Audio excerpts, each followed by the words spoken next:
Guys, Neil here from Bookie Insiders. Just want to take a look at the opening game of the World Cup tomorrow, which is between Qatar and Ecuador. Currently on Pinnacle, we've got Ecuador at 3.5, the draw 3.15, and Ecuador at 2.39. Yesterday, that price on Ecuador was looking a little bit juicier. I know if a few of you got on, we got odds there at 2.47, so it's come in a bit since. Which is not surprising. A lot of people that model this stuff who I've been talking to would have Ecuador closer to even money, some odds on, around that area, not this big anyway, which is fair because, there's obviously some bias cooked into the price. Qatar are a host nation. A host nation has never lost an opening group game, and generally host nations do quite well. But also Qatar, the worst host nation to ever host a World Cup. That includes South Africa in 2010. So let's just get into it now. I want to talk about Qatar briefly, mostly about their competitive action since 2019. So I'm just going to start with the Asian Cup, which some of you may know that they won that, and a lot's been spoken about that they must be good because they've won the Asian Cup. But for me, they had a lot of luck on their side. Let's just see here. So if you look here just at their expected goals, which is a measure of chance creation, we can see that Qatar are actually fifth best behind Iran, Japan, Korea, Australia, and they scored a whopping 19 goals off 8.61 xg, and they also overperformed in defence as well. They conceded one goal off 4.5 xg. Not taking anything away from them there, but a lot went right for them. Including the draw, which seen them play United Arab Emirates in the semi-final, and then in the final against Japan, Almoz Ali scores a bicycle kick early in the game, and then they take a long-range effort later on, flies into the bottom corner, and then they get awarded a penalty near the end. So they had 3 shots on target in that match, and they all flew in the net. And then later on that year, they went to South America to compete in the Copa America. Some of you may remember they took on Paraguay, Colombia, and Qatar. I beg your pardon, Argentina. So in that first game of Paraguay, they were expected to get hammered in all of these games, from what I remember. So people were quite shocked by this 2-2 result. Paraguay took a 2-0 lead. Then that man Almoz Ali again, he scored a wonderful goal, and then Paraguay conceded an own goal, and Qatar tied it up.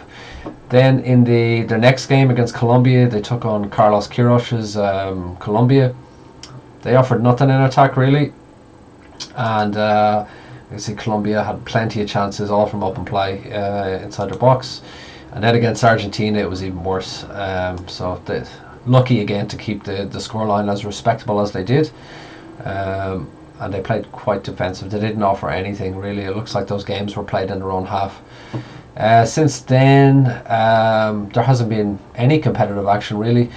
They played in the Arab Cup, which a lot of teams would have sent their B teams to, and then in the European qualifiers in Group A, they had taken on all the teams in Ireland's group, so Ireland, Serbia, Portugal, Azerbaijan, and Luxembourg, I believe.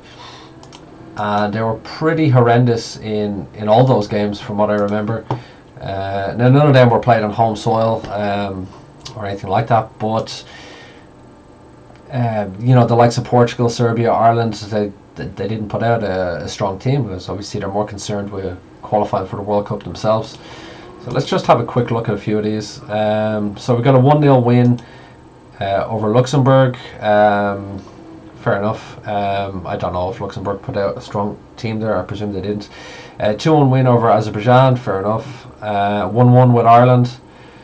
Then we've got a 1-0 win over El Salvador. It's pretty meaningless. Then here we go. So they took on Serbia. They lost 4-0. Gave up 2.26 xGA. And as we can see here, Serbia actually put out pretty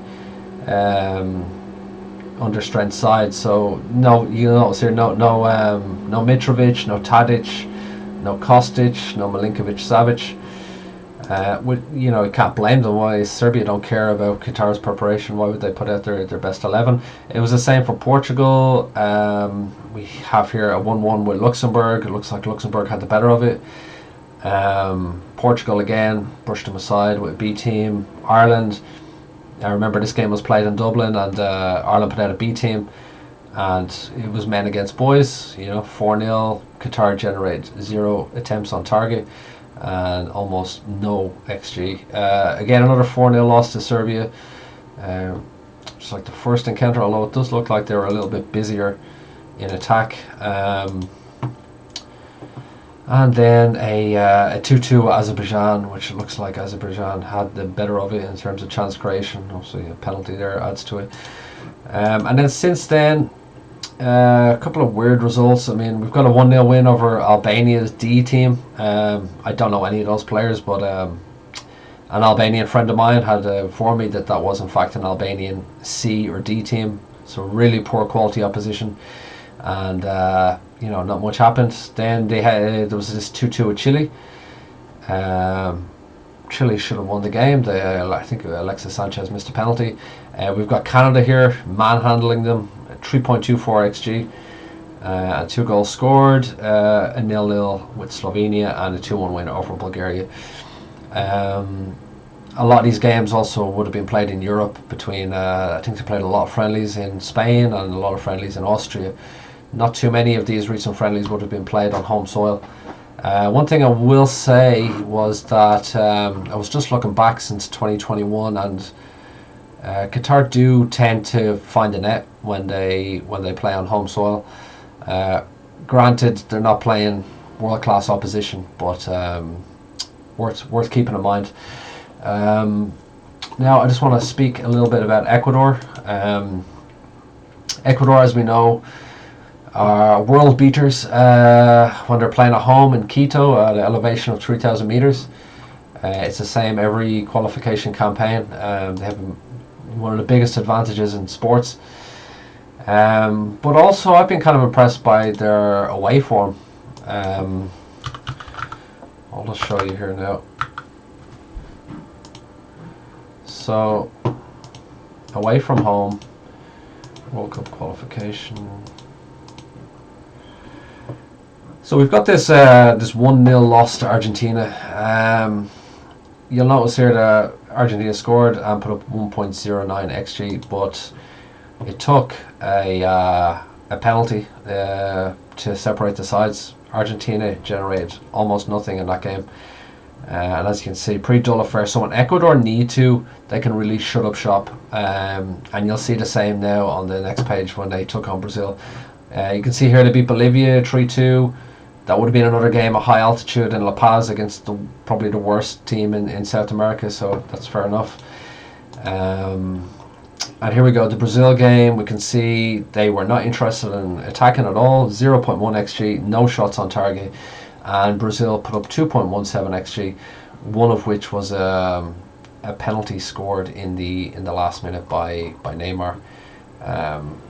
So, look, this is arguably the best team in the world at home, and they have one or two good chances, but that's a testament to Ecuador holding them.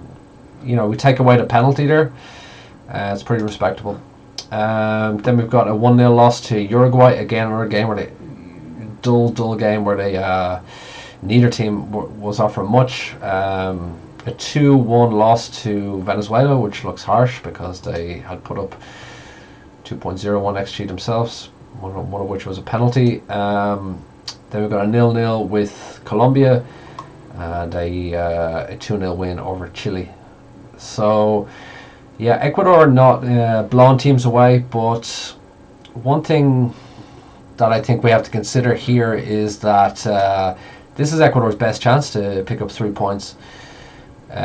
Senegal, even without Mane, and the Netherlands offer a much tougher test, in my opinion. So I actually like the goals angle in this game, and a price that appeals to me right now is over 0.5 first half goals, which we can see Oh, Pinnacle's not showing up here, but it was on Pinnacle. Let me just have a look here.